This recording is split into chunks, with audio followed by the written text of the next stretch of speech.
L'chaim, l'chaim. Chaque année, la paracha de Mishpatim, à la sortie de Shabbat, le Gmar Shomrei Shabbat. Un Gmar, donc c'est pour prêter de l'argent aux gens qui sont nécessiteux, qui ont besoin. Et ça a été à la base, ça avait été fait pour les gens qui gardaient Shabbat, que c'était pas évident pour eux de bien gagner leur vie. Au Hashem, aujourd'hui, les choses ont changé. Donc il y avait un Gmar comme ça. Et chaque Motzei Shabbat, il faisait un grand Malav Malka, donc le repas après Shabbat. Et il ramassait de l'argent pour cela. Chez les rabbis, il était coutume que le président de cette association du Gmar Shomrei Shabbat, il dise quelques mots pendant le farbring du rabbi. En Tavshin Mem Zayin, en 1987, le président du Gmar, c'était le Rav Shimon Goldman, il a raconté une histoire. Il a dit comme ça. D'ailleurs, il était coutume de mettre qu'il mette un streimel sur la tête. Après raconter l'histoire, il racontait comme ça.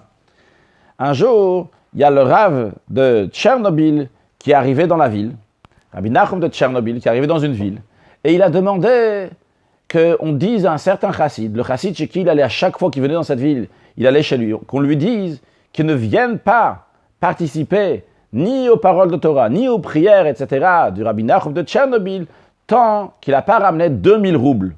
Lorsque le chassid a entendu tout ça, il était vraiment très brisé, il ne savait pas quoi faire. Comment est-ce possible 2000 roubles, et même s'il va vendre tout ce qu'il a, il ne va même pas arriver à la moitié de la somme. Donc, comme ça sont passés quelques jours. Comme ça, Rav Shimon Goldman, il a raconté. Comme ça sont passés quelques jours, et il était en très grande souffrance, jusqu'à que, à l'époque, dans les villes, c'était la coutume que les soldats qui passaient de ville en ville dormaient chez les gens. Et donc, il y a des soldats qui sont passés. Il y avait les soldats qui avaient donc tout le trésor, le coffre-fort de l'armée. Et quand ils sont partis de la ville, ils ont oublié le coffre-fort. Donc ils sont revenus dans la ville, ils ont cherché dans la maison de la ville. Juste dans la maison de ce chassid, ils n'ont pas cherché. Plus tard, le chassid a ouvert, il a vu qu'il y avait une boîte, il a ouvert, et il a vu qu'il y avait 2000 roubles. Il était très content, il est parti chez son rabbi, il lui a dit, voilà rabbi, j'ai les 2000 roubles, ils sont là. Alors le rabbi lui a dit, sache que depuis longtemps, on voulait que tu vas devenir riche, mais le fait, c'est que tu n'as jamais demandé de l'argent. Et vu que tu n'as jamais demandé de l'argent, c'est pour ça qu'on ne t'a pas envoyé. Donc c'est pour ça que j'ai dû faire ce que j'ai fait, pour que finalement, tu vas avoir de l'argent. Ça, c'est ce que Rav Shimon Goldman a raconté. Le rabbi, à la suite de ça, il a dit, dans cette histoire, il y a une clause cachée, il y a une question, quelque chose incompréhensible. Comment est-ce possible de dire que Rabbi Nachum de Tchernobyl veut faire souffrir un juif? Et pas Stam faire souffrir un juif pendant longtemps. Le rabbi dit, on peut s'imaginer, le rabbi dit, même un Grob Jung, qui est un de grossier, quand Rabbi Nachum de Tchernobyl qui est dans la ville, il va venir, il va se motiver à venir. Imaginez-vous que le rabbi vient dans la ville dans laquelle vous habitez. C'est sûr et certain que tout le monde va venir voir le rabbi, au moins un petit quelque chose. Mais comment c'est possible que Rabbi Nachum de Tchernobyl il a fait souffrir ce chassid-là pendant tellement longtemps? Le rabbi il a dit, l'habitude de ceux qui racontent les histoires, c'est d'essayer d'embellir l'histoire.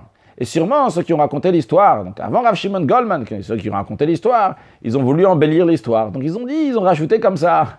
Ils ont rajouté le fait que ça a duré pendant longtemps, il a souffert, etc. Mais le rabbi dit sûrement, ça s'est passé le jour même, que le jour même il a réussi donc à avoir cet argent-là et pouvoir l'amener au Rabbi Nachum de Tchernobyl.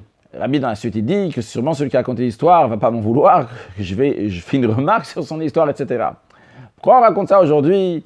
Parce que dans Parashat Be'alotra, on nous raconte une histoire similaire à ça. C'était 1 an après la sortie d'Égypte, c'était en 2449. Les Juifs sont sortis en 2448, c'était en 2449. Et il était temps, c'était la fête de Pessah. Et Dieu il a dit à Moshe Rabbeinu, dis au peuple juif de faire un sacrifice de Pessah. Il y avait des Juifs qui étaient impurs. Ils étaient impurs parce qu'ils étaient en contact avec un mort. Quelqu'un qui est en contact avec un mort, il est impur. Et ils ont dit, la manigara, pourquoi on ne peut pas offrir le sacrifice de Pessah? Qu'est-ce que tu viens de demander? Pourquoi tu ne peux pas amener le sacrifice de Pessah? Tu ne peux pas amener parce que toi-même tu dis, on est impur. Alors qu'est-ce que tu viens de demander? Ces Juifs-là, ils ne sont pas lâchés, ils n'ont pas baissé les bras. Ils sont partis jusqu'au bout. Ils ont dit, la manigara, nous on veut offrir le sacrifice de Pessah. Et on va offrir le sacrifice de Pessah. Moshe Rabbeinu nous trouve une solution, on va voir Dieu. Et Dieu, il a trouvé un plan B. Il a dit oui, en effet, il y a un Pessah Sheni. Il y a toujours une possibilité de se rattraper. Vous pouvez faire un deuxième Pessah. Mais pourquoi ils ont eu ce deuxième Pessah? Parce qu'ils ont demandé.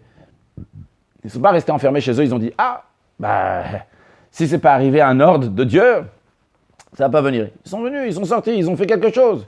Si tu ne demandes pas, comment tu vas recevoir? Les shluchim, des fois, ils prennent des cours, comment ramasser de l'argent pour les institutions, etc. Une fois, quelqu'un m'a dit qu'il était dans un de ces cours, et une personne, elle a dit, la première des raisons pourquoi les gens ils veulent pas te donner, tu sais quoi? Pas ils veulent pas te donner, pourquoi les gens ils te donnent pas? La première des raisons, c'est parce que tu ne demandes pas. Si tu demandes, alors peut-être ils vont déjà te donner. Mais la première des choses, ils se demandaient. Ces juifs-là, ils ont pu rester chez eux. Dieu, il a pas dit, c'est pas pour nous. Ils sont partis demander, ils ont ouvert la bouche, ils sont partis, ils ont avancé. D'ailleurs, c'est toute la notion de prière. La notion de prière, quelqu'un peut dire, les gens, ils aiment bien dire ça quand ça arrive sur Mashiach ou des choses spirituelles comme ça. Ils disent, mais à quoi ça sert de demander la venue de Mashiach? Oh, quand Mashiach il voudra, il viendra. Pas besoin de dire, we want Mashiach now, nous voulons Mashiach maintenant, nachnu rotzim Mashiach achav, chacun dans sa langue, chacun dans son expression. On n'a pas besoin de demander, quand Dieu il voudra, il amènera.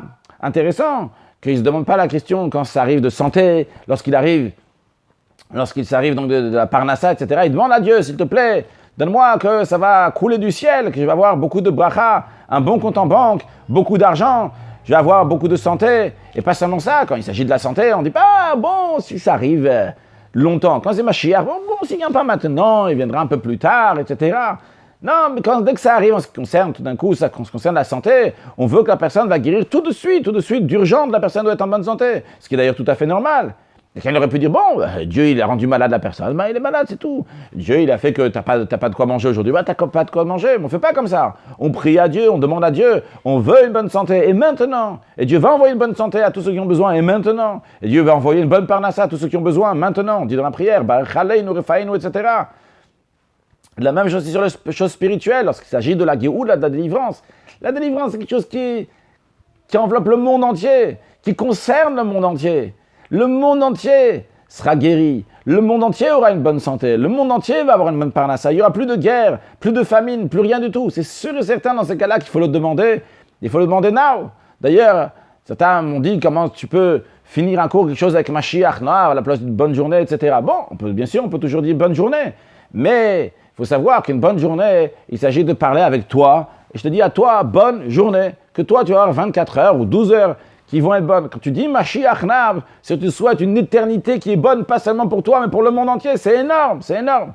Juste la question, elle est comment on regarde les choses. Mais revenons à ce qu'on disait, qu'il faut demander.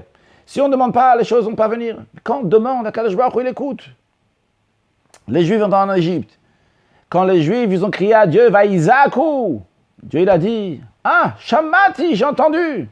Mais pour ça, il y a d'abord Vaïzakou, ils ont crié. Quand ils crient que tu demandes, Akadosh Baruch Hu, il écoute. Il faut demander. Connu l'histoire de la Gemara, Brachot, qu'on raconte que Chizkiyahu Amalek, il ne s'était pas marié le roi Chizkiya. Et le prophète Ishaï est venu chez lui, il lui a dit, Dieu il m'a dit de te dire que tu vas mourir. Pourquoi? Il a dit Chizkiya, il a dit parce que tu t'es pas marié. Il a dit, j'ai vu par prophétie, Ruach HaKodesh, que mes enfants allaient être idolâtres.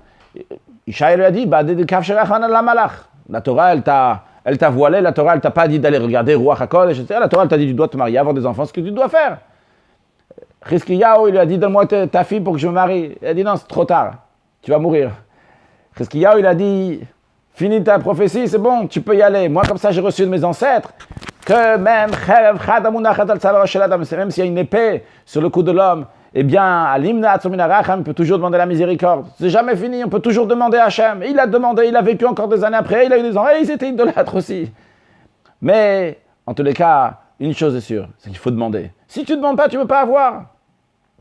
Cette notion-là, qui peut être une notion spirituelle, de demander à Dieu, mais c'est aussi une notion entre les êtres humains. On a dit tout à l'heure, quelqu'un ne te donne pas. Tu n'as pas demandé, il ne t'a pas donné. L'autre, il doit comprendre. Dans la famille, dans le couple, mais il devait comprendre, j'ai pas besoin de lui dire. Mais dis-lui, va lui demander, tu as quelque chose, va lui demander, va lui dire. Pourquoi rester juste comme ça, dire, mais il devait savoir et il n'a rien fait. Tu veux quelque chose, partage avec l'autre, dis-lui ce que tu penses, dis-lui ce que tu veux. Peut-être oui, peut-être non, mais au moins tu as partagé, au moins tu en as parlé. À la fin de Parashat Baalot, lorsqu'on parle de Myriam, quelle est l'erreur de Myriam, si on peut dire une erreur? Myriam, elle aurait dû partir chez Moshe Rabbeinu et lui dire, écoute, j'ai entendu comme ci, comme ça ta femme, je serais intéressé de savoir Pourquoi ce comportement? Et sûrement Moshe Rabbeinu lui aurait répondu, Dieu il m'a dit. Mais Myriam n'est pas partie parler, elle n'a pas demandé. Alors il faut parler, il faut demander. Si tu ne parles pas, si tu ne demandes pas, les choses ne vont pas se passer. Vrai, on est dans un monde de l'action, mais on n'est pas dans le monde de la pensée. La pensée, elle commence pour arriver à l'action. Il faut faire passer la pensée dans la parole, après la parole à l'action. Alors il faut dire, il faut parler, il faut demander. La même chose aussi lorsqu'avec un enfant, avec un employé, avec un employeur. Il faut arrêter de dire, il aurait dû savoir, il aurait dû comprendre, il aurait dû. Peut-être c'est toi qui aurais dû ouvrir la bouche. C'est peut-être toi qui aurais dû demander. Alors il faut demander à Kadosh Baruch Hu, la meilleure chose. Il faut demander aux autres aussi, ceux qui sont autour de nous. À chacun, il faut demander, il faut parler. Alors que Dieu fasse, qu'on va demander à Kadosh Baruch Hu, parce que c'est Dieu aussi qui donne la force pour qu'on va demander à Dieu, qu'on va avoir le sechel, l'intelligence de comprendre et de demander l'essentiel de tout, la venue de Mashiach, now. Excellente journée, le Chaim, dans les derniers instants de l'exil, qu'Akadosh Baruch Hu nous bénisse chacun avec demander les meilleures des choses et qu'on n'a même plus besoin de demander parce que Terem, Nika, avant qu'on va appeler Akadosh Baruch Hu, il va déjà nous répondre, il va nous amener Mashiach, now, le Chaim.